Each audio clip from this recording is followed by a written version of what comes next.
नमस्कार मित्रांनो, स्वागत आहे तुमचं SRPF पुणे गट 2 विश्लेषण भाग 2 मध्ये. पहिल्या भागाला तुम्ही दिलेल्या प्रतिसादाबद्दल धन्यवाद. या भागात आपण उर्वरित प्रश्नांचे अचूक स्पष्टीकरण पाहणार आहोत. चला तर मग सुरुवात करूया. क्रमांक 61. पुणे मुंबई जाताना 60 किलोमीटर पर आवर व परत येताना तेच अंतर ताशी 90 किलोमीटर पर आवर वेगाने कापले तर प्रवासातील सरासरी वेग काढा. आता सरासरी वेग काढायचा आहे आणि जर अंतर सेम आहे आणि जातानाचा स्पीड दिलेला असेल आणि पुन्हा परत येतानाचा जर स्पीड दिलेला असेल, ती व्यक्ती जाणार आहे पुणे ते मुंबई आणि मुंबई ते पुणे ती पुन्हा येणार आहे. त्यावेळी सरासरी वेग आपण कसा काढतोय बघा. फॉर्म्युला आहे डायरेक्ट याचा 2xy x प्लस y. आता 2 गुणुले x आपण काय घेतोय तर 60 किलोमीटर पर आवर आणि y घेतोय 90 किलोमीटर पर आवर. x घेतलं 60 y घेतलं 90.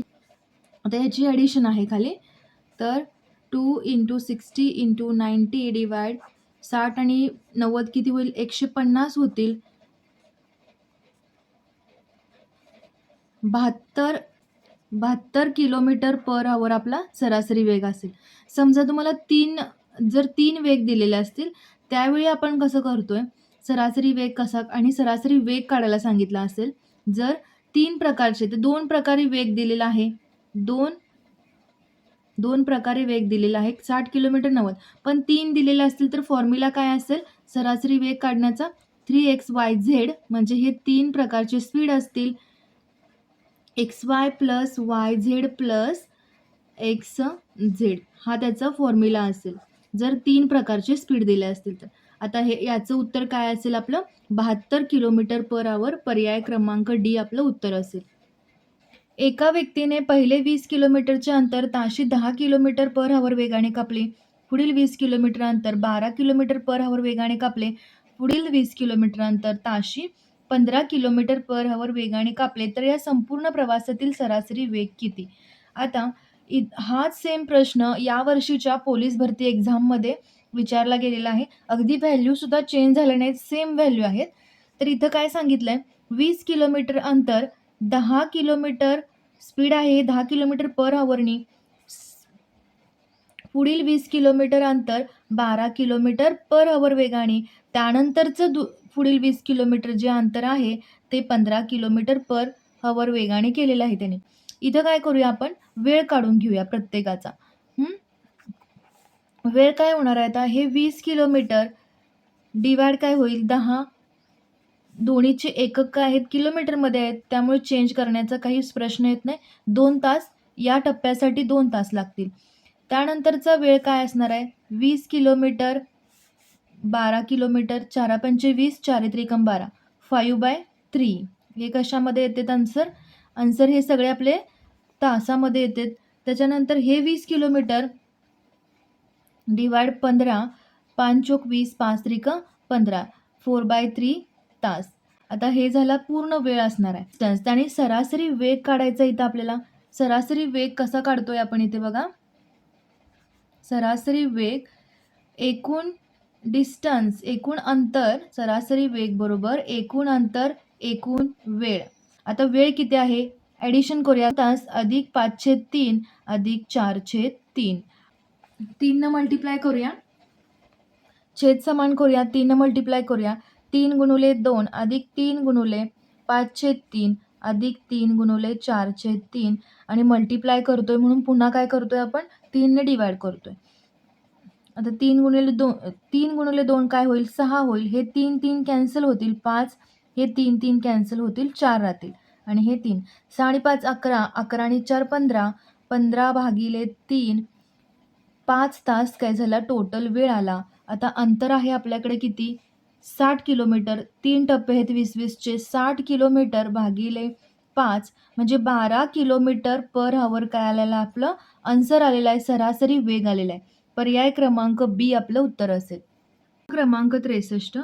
ताशी 60 किलोमीटर पर आवर वेगाने जाणारी 347 मीटर लांबीची रेल्वे एका बोगद्यास 63 सेकंदात ओलांडते तर त्या बोगद्याची लांबी सांगा.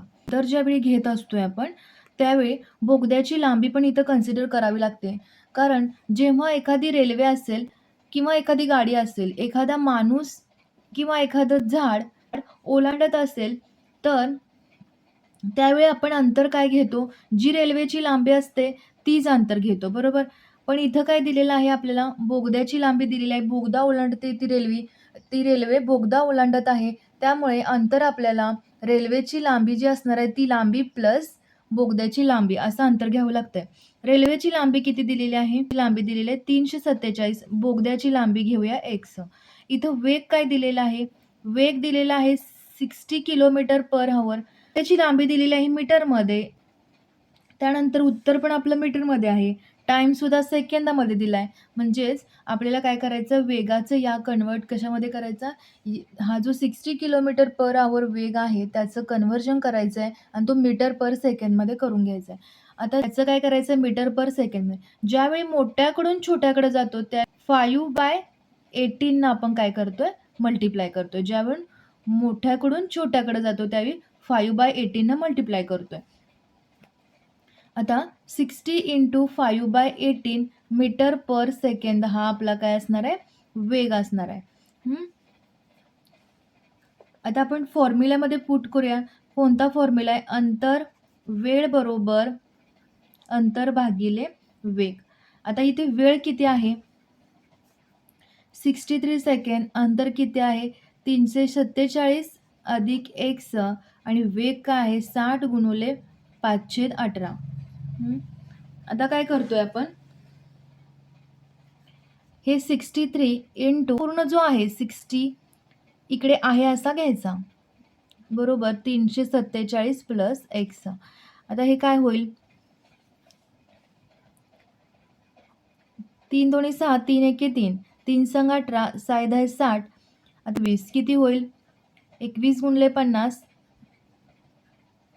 बरोबर 347 अधिक x. 21 × 50 आलं 1050 वजा 347 बरोबर x. मग आपल्याला एक्सची व्हॅल्यू काय येईल? 703 मीटर. जी बोगद्याची लांबी आहे 703 मीटर आपलं उत्तर असेल. पर्याय क्रमांक ए आपलं उत्तर असेल. दिनकरराव आपल्या पगाराच्या 10% रक्कम घरभाडे भरतात.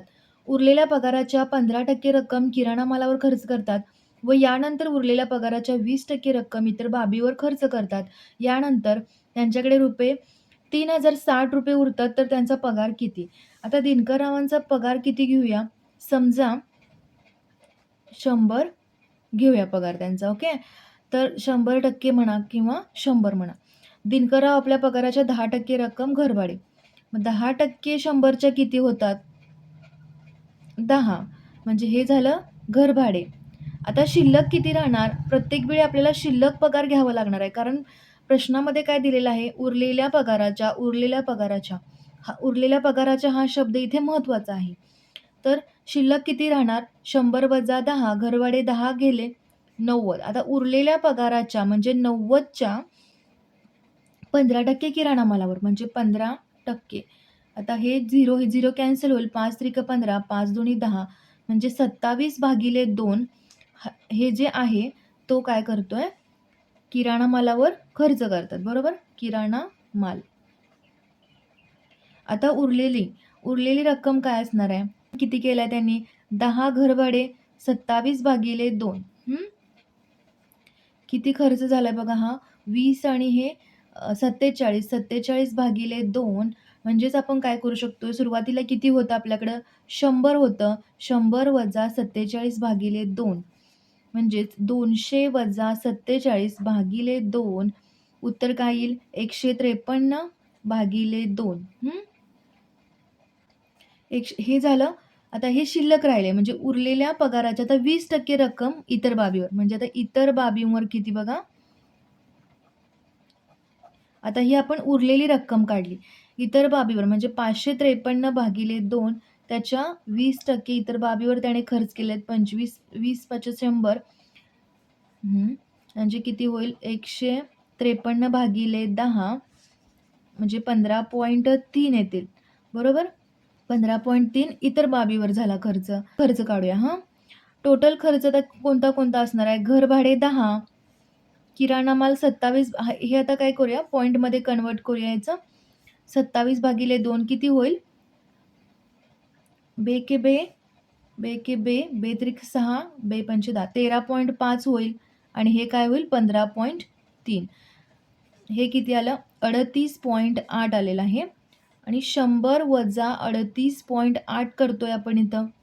म्हणजे त्याची एकूण किती होती? 100 हा पगार आपण मांडलेला. त्यातून घरभाडे, किराणा माल, इतर बाबीवर एवढा सगळा खर्च काय झालेला आहे? 38.8 हा खर्च झालेला आहे. शिल्लक किती राहिला? 61.2. म्हणजेच उरले किती? 61.2. जर 61.2 बरोबर उरलेला किती पैसे उरले त्यांच्याकडे? 3060 रुपये उरलेत. तर आपण जो मांडलेला आहे 100 बरोबर किती येईल? आता इथं काय होईल? तिरकाच गुणाकार होईल. 100 गुणुले 3060 डिवाइड काय होईल? 61.2. आता हा पॉईंट आपल्याला कॅन्सल करायचा आहे. वरती एक शून्य वाढवूया आणि पॉईंट कॅन्सल होऊन जाईल. पूर्ण भाग जाईल. 612 गुणुले 5 किती होईल? 3060. आपलं उत्तर येईल 5000 रुपये. त्यांचा पगार असणार आहे. दिनकररावांचा पगार असेल 5000 रुपये. पर्याय क्रमांक ए आपलं उत्तर असेल. त्यानंतर म्हणजेच काय? छापील किंमत गुणुले सूट कितीची देतोय? 100 वजा 20 करतोय आपण इथं सूट म्हणजे. याचं उत्तर किती येईल? 32 गुणुले 80 भागिले 100, बेचोक 8, बे पंचे 10,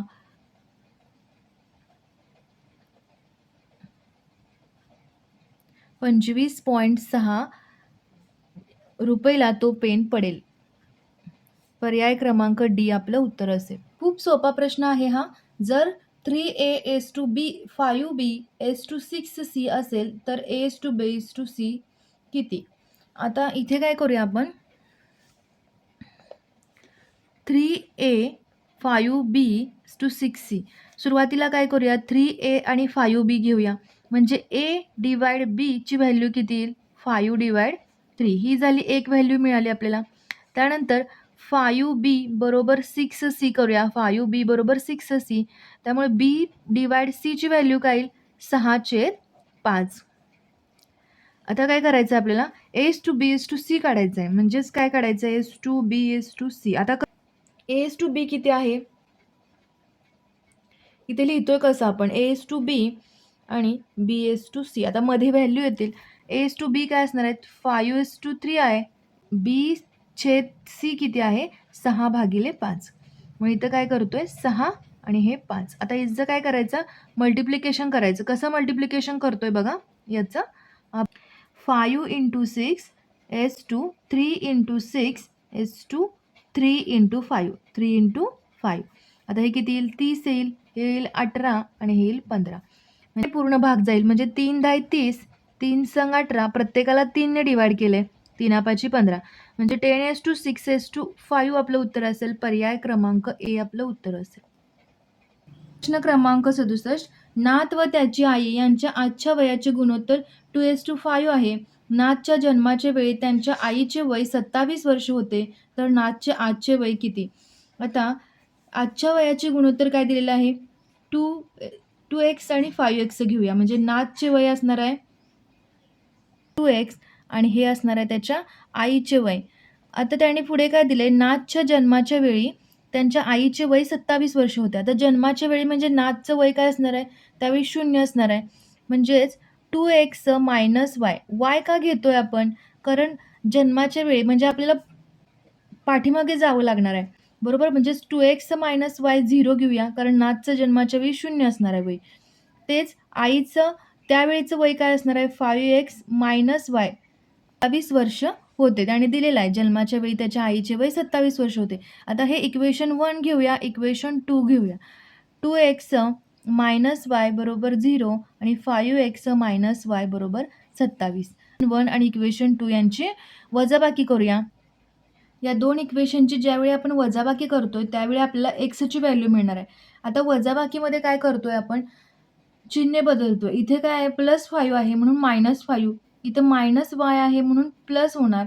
इथं +27 आहे, इथं मायनस होणार. आता हे 2x - 5x किती होईल? -3x होईल. Minus Y plus y cancel होऊन जातील आणि हे -27. एक्सची व्हॅल्यू काय येणार? -27 भागिले 3 9 व्हॅल्यू येईल, बरोबर. 9 त्रिक 27 म्हणून एक्सची व्हॅल्यू आली 9. आता नाथचे आजचे वेळ विचारलंय. नाथचे आजचे वेळ किती आहे? 2x म्हणून 2 × एक्सची व्हॅल्यू आता आले 9. 18 वर्ष आपलं उत्तर असेल. पर्याय क्रमांक सी आपलं उत्तर असेल. नाथचे आजचे वय 18 वर्ष. 1 लिटर द्रावणात मीठ व पाणी असून त्यात 25% मिठाचे प्रमाण आहे. हे द्रावण उन्हात ठेवल्यामुळे 3 लिटर पाण्याचे बाष्पीभवन झाले, तर नवीन द्रावणात मिठाचे प्रमाण किती? आता 15 लिटर द्रावणात 25% मिठाचं प्रमाण आहे, म्हणजे 25% गुणुले 15 किती? 5 5 25, 5 2 10 0, 5 3 15, 5 20 म्हणजे 15/4 हे झालं मिठाचं प्रमाण. 15/4. तर पाणी किती असणार आहे याच्यामध्ये? पाणी असणार आहे 15 लिटर. टोटल जे सोल्युशन जे आहे ते 15 लिटरचं आहे. 15 वजा आणि मीठ किती आहे? आत्ताच काढलेलं आहे आपण 15/4. ते वजा करूया म्हणजे किती येईल? 60 वजा 15 किती होईल? तिरकस गुणाकार करायचा इथं. 60 वजा 15/4 म्हणजेच 45/4. हे झालं पाणी. 45/4. पुढे वाचा काय आहे प्रश्नामध्ये? हे द्रावण उन्हात ठेवल्यामुळे 3 लिटर पाण्याचे बाष्पीभवन झाले. 3 लिटर पाण्याचं बाष्पीभवन झालं म्हणजे वजा 3 करतोय आपण. याचं पुन्हा काय येईल? तिरकस गुणाकार. 45 वजा 4 त्रिकम 12/4 33/4. आता पाण्याचं प्रमाण काय झालेलं आहे? 33/4. मिठाचं प्रमाण सेम आहे, तेच राहणार 15/4. तर नवीन द्रावणात मिठाचे प्रमाण किती? आता मिठाचे प्रमाण कसं काढणार आहे आपण बघा. मीठ किती आहे? 15/4 भागिले टोटल सोल्युशन जे आहे, टोटल जे आहे ते कसं असणार आहे? 15/4 प्लस 33/4 हे टोटल आपलं मिश्रण असणार आहे, गुणुले 100 करूया, कारण पर्सेंटेजमध्ये आपल्याला काढायचं आहे. आता याचं उत्तर काय येईल? 15/4. आता हे काय येणार? छेद समान आहे तिथं, यांची ॲडिशन होईल. किती होणार? 48/4 गुणुले 100. आता हेच आपण कसं लिहू शकतोय? 15/4 गुणुले 4/48. हा काय होणार? अंशस्थानीला ज्यावेळी 48/4 जाणार त्यावेळी 4 अंशस्थानी जाणार आणि 48 छेदस्थानाला येणार गुणुले 100. आता याचं उत्तर काय येईल? हे 4 कॅन्सल होतील. 1500/48 हे आन्सर किती येईल? 31.25% आपलं उत्तर येईल. ज्यावेळी तुम्ही डिव्हिजन कराल त्यावेळी उत्तर येईल 31.25% द्रावणात मिठाचे प्रमाण आहे. पर्याय क्रमांक बी आपलं उत्तर असेल. प्रश्न क्रमांक 70. दर साल दर शेकडा काही टक्के दराने 9,000 रुपये मुद्दलाचे 125 दिवसात 562.50 रुपये व्याज मिळते, तर व्याजाचा दर किती? आता आपल्याला सरळ व्याजाचा फॉर्म्युला इथं वापरायचा आहे. त्यापूर्वी काय करूया? पी दिलेला आहे आपल्याला 9,000 रुपये. त्यानंतर म्हणजे सरळ व्याज दिलेलं आहे किती? 562.50 आणि रेट इथं माहीत नाही, आपल्याला काढायचं आहे. आणि जी मुदत दिलेली आहे, जे यांना घेतोय आपण, ते काय दिले? दिवसामध्ये दिलेलं आहे 125 दिवस. ज्यावेळी दिवसामध्ये देतात त्यावेळी काय करतोय आपण? 125/365 करतोय. आणि समजा 8 महिने दिले असतील, 8 महिने किंवा 4 महिने, म्हणजे महिन्यामध्ये दिला असेल तर काय करतोय?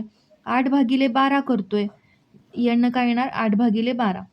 आता इथे दिवसामध्ये दिलंय त्यामुळे 125/365. 1 वर्षामध्ये 365 दिवस असतात म्हणून 365 डिवाइड केलं. तर SIचा काय फॉर्म्युला आहे? सिम्पल इंटरेस्टचा काय फॉर्म्युला आहे? PNR divide 100. आता P किती आहे? 9,000. N किती आहे? 125/365 गुणुले रेट काढायचा आहे आपल्याला आणि हे 100. आता हे SI किती दिलेलं आहे? 562.50. तर हे 2 शून्य निघून गेल्या. 5 2 10, 5 5 25, 5 7 35, 5 3 15. आता R बरोबर कसं लिहूया? 562.50 गुणुले 70 भागिले 90 गुणुले 25. आता 25ने डिव्हाइड करूया या संख्येला. 25 1 25, 25 2 50 आणि हे 25 2 50, पुन्हा 12 राहिले. 25 5 125, 22.50 आपलं उत्तर आलं. आता याचं मल्टिप्लिकेशन काढूया, किती येते बघूया. तर याची व्हॅल्यू काय आली 22.50 गुणुले 73 भागिले 90. आता हे 22.50 आपण कसं लिहूया 2250 आणि इथं 02 वाढवूया कारण हा पॉईंट आपल्याला इथला काढायचा आहे गुणुले 73 16,450 येईल बरोबर. 16,450 भागिले 9,000 करा. पहिला काय करा 9 ने डिवाइड करा. 9 3 झिरो आहेत म्हणून 18.25 आपलं उत्तर येईल. 18.25% पर्याय क्रमांक ए आपलं उत्तर असेल. 21% बरोबर 21 डिवाइड 100 म्हणजेच किती असं विचारलंय. म्हणजेच किती 21 डिवाइड 100 बरोबर किती येणार 0.21 येणार आहे. पर्याय क्रमांक डी आपलं उत्तर असेल. एका रकमेवर 8% दराने 3.5 वर्षात जेवढे व्याज मिळते त्यापेक्षा 6,500 रुपये व्याज जास्त व्याज त्याच रकमेवर 12% दराने 4.5 वर्षात मिळते तर मुद्दलाची रक्कम किती. आता मुद्दलाची रक्कम पी असं घेऊया म्हणजे P into N into R divide 100 हा आपला व्याजाचा फॉर्म्युला आहे सरळ व्याजाचा. तर पी इंटू एन काय घेऊया 12% दराने 12 आर किती घेऊया 4.5 वर्षात 4.5 डिवाइड 100 होईल. जास्त व्याज मिळते त्याच रकमेवर म्हणजे वजा पी इंटू 8 दराने 3.5 वर्षात 100 बरोबर 6,500. फक्त हे आपण जे शब्दामध्ये लिहिलेले आहेत ते आपण इथं कन्वर्ट केलं आहे म्हणजे हेच लिहिलेलं आहे आपण. आता इथे काय करूया पी कॉमन काढूया. किती होणार 12 गुणुले 4.5 मायनस 8 इंटू 3.5 आणि इथं 6500 आणि हे 100 इकडे मल्टिप्लाय करूया. होईल 54 28 बरोबर 6,500 गुणुले 100. आता 54 वजा 28 काय येणार आहे 26 येणार आहे 26 पी आणि पॉईंट नंतरचा जो झिरो असतो त्याला व्हॅल्यू नसते. 6500 इंटू 100.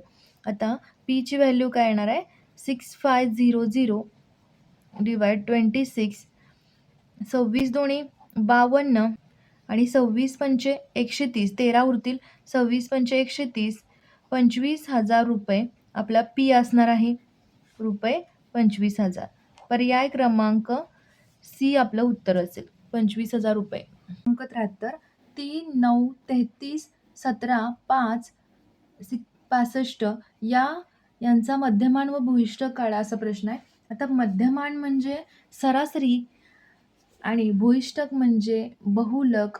जे पोलीस भरतीच्या 2026च्या एक्झाममध्ये बहुलक काढा असा एक्झाममध्ये प्रश्न होता. बहुलक म्हणजेच भूयिष्ठक. बहुलक म्हणजे काय तर एखादा नंबर रिपीट होत असेल त्यामध्ये आणि त्यामध्ये असा कोणता नंबर आहे जो जास्ती वेळा रिपीट होतो त्याला बहुलक किंवा भूयिष्ठक असे म्हणतात.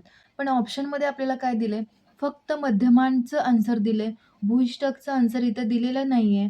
त्यामुळे आपल्याला इथं फक्त मध्यमान काढूया आपण. हवी होती इथं एकच दिलं म्हणजे फक्त मध्यमान दिला आय थिंक इथे 3 + 9 + 33 + 17 + 5 + 65.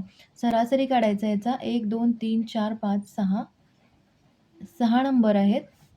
ॲडिशन येईल 132 भागिले 6 साइन दोन्ही 12 साइन दोन्ही 12 म्हणजे 22 आपलं मध्यमान असेल. पर्याय क्रमांक ए आपलं उत्तर असेल. आणि एक्स -25 - 4x बरोबर -37. एक्सची व्हॅल्यू काढायला सांगितली इथं -37 हे -25 इकडं +25 होईल आणि हे x -4x -3x होईल. किती होणार मायनस प्लस मायनस म्हणजे यांची वजाबाकी होईल आणि 12 उत्तर येईल -12 एक्स बरोबर 4 उत्तर येईल आपलं. मायनस मायनस कॅन्सल होतील. पर्याय क्रमांक सी आपलं उत्तर असेल. क्रमांक 75 3x डिवाइड 2 + 4 = 4x - 11 तर x बरोबर किती असं विचारलं आहे. तर इथं काय करूया 3x - 2 - 4x करूया आणि हे -11 हे +4 आहे इकडं -4 करूया. आता हे 3x आणि हे किती तिरकस गुणाकार होणार 3x - 8x डिवाइड 2 होईल आणि हे काय होईल -15 -15 गुणुले 2 किती होईल -30 होईल. -30 आणि हे किती होणार 8 - आता हे अधिक वजा काय होतं, हे वजा होणार म्हणजे त्यांची वजाबाकी होणार -5x. x बरोबर 6 आपलं उत्तर येईल. पर्याय क्रमांक बी आपलं उत्तर असेल. प्रश्न क्रमांक 76. एका घड्याळाची किंमत सुरुवातीला 10% ने कमी केली व काही दिवसानंतर 30% ने वाढवली तर मूळच्या किमतीत किती टक्के वाढ वा घट झाली? आता मूळ किंमत किती घेऊया? मूळ किंमत 100 अशी घेऊया. आता सुरुवातीला काय केलंय 10% ने कमी केले म्हणजे 100 वजा 10 डिवाइड 100 टक्के म्हणून 100 डिवाइड केले इंटू काही दिवसानंतर 30% ने वाढवली म्हणजे 100 प्लस वाढवलेली आहे म्हणून 30 करतो इथं आपण प्लस 30 करतोय. आता हे काय होईल 100 इंटू 90 भागिले 100 गुणिले 130 भागिले 100. तर हे 100 कॅन्सल होईल. 117 झाली. मूळची किंमत किती होती? आता किती किंमत आहे? 117. मूळ किती किंमत होती? 100 म्हणजे 17% ने वाढ झालेली आहे. पर्याय क्रमांक बी आपलं उत्तर असेल. क्रमांक 88. 20 वर्षापूर्वी बापाचे वय मुलाच्या वयाच्या 12 पट होते. आज बापाचे वय मुलाच्या वयाच्या दुप्पट आहे. तर त्या दोघांचे आजचे वय किती? हा रिपीटेड PYQ आहे. याचं आन्सर आपण 3 वेळा हा क्वेश्चन सॉल्व्ह केलेला आहे. पर्याय क्रमांक ए याचं उत्तर आहे. बघूया आपण कसं येते उत्तराचं. अगदी तो क्वेश्चन मला पाठच झालेला आहे. आपण 3 वेळा घेतलेला आहे चॅनलवरती आपल्या. तर त्या दोघांचे आजचे वय किती? आता बापाचे वय किती? 44. पर्याय क्रमांक ए घेऊया. बापाचे वय किती आहे? 44. मुलाचे वय किती आहे? मुलगा आहे 22. आज बापाचे वय मुलाच्या वयाच्या दुप्पट आहे. आहे का दुप्पट? आहे. दुप्पट आहे. त्यानंतर 20 वर्षापूर्वी बापाचे वय मुलाच्या वयाच्या 12 पट आहे. पहिली कंडिशन इथं सॅटिस्फाईड झालेली आहे. 20 वर्षापूर्वी, आता 20 वर्षापूर्वी 44 वजा 20 किती होईल? 24 होईल आणि 22 वजा 20 किती होईल? 2 होईल आणि हे 12 पट असणार आहे. मुलग्याचं वय, बापाचं वय हे 12 पट असेल मुलाच्या वयाच्या.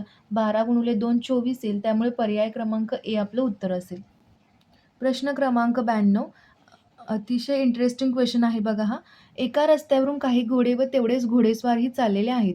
काही अंतर कापल्यानंतर त्यापैकी निम्मे घोड्यावर स्वार झाले. आता चालणाऱ्या पायांची संख्या 50 झाली तर एकूण घोडे किती?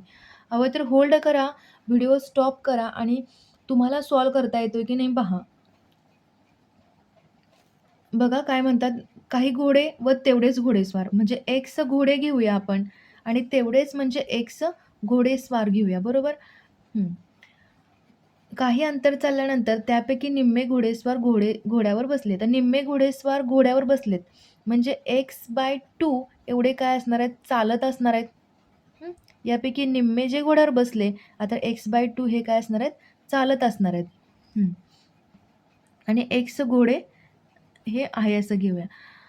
त्यापैकी निम्मे घोडेस्वार घोड्यावर स्वार झाले. आता चालणाऱ्या पायांची संख्या 50 झाली. आता कसं काढतोय बघा आपण इथं. एक्स घोड्यांचे पाय किती? 4 अधिक x/2 म्हणजे हे काय? घोडेस्वार म्हणजे माणूस असतो तो, गुणिले 2 घोडेस्वारांचे पाय 2 बरोबर 50 झालेले असते पायांची संख्या म्हणजे 4x. 2 कॅन्सल. 4x + x बरोबर 50. 5x बरोबर 50. x बरोबर 10. 10 आपलं उत्तर असेल तिथे. तर एकूण घोडे किती असतील? 10. घोडेस्वार 10 असतील आणि घोडेसुद्धा 10च असतील. पर्याय क्रमांक डी आपलं उत्तर असेल.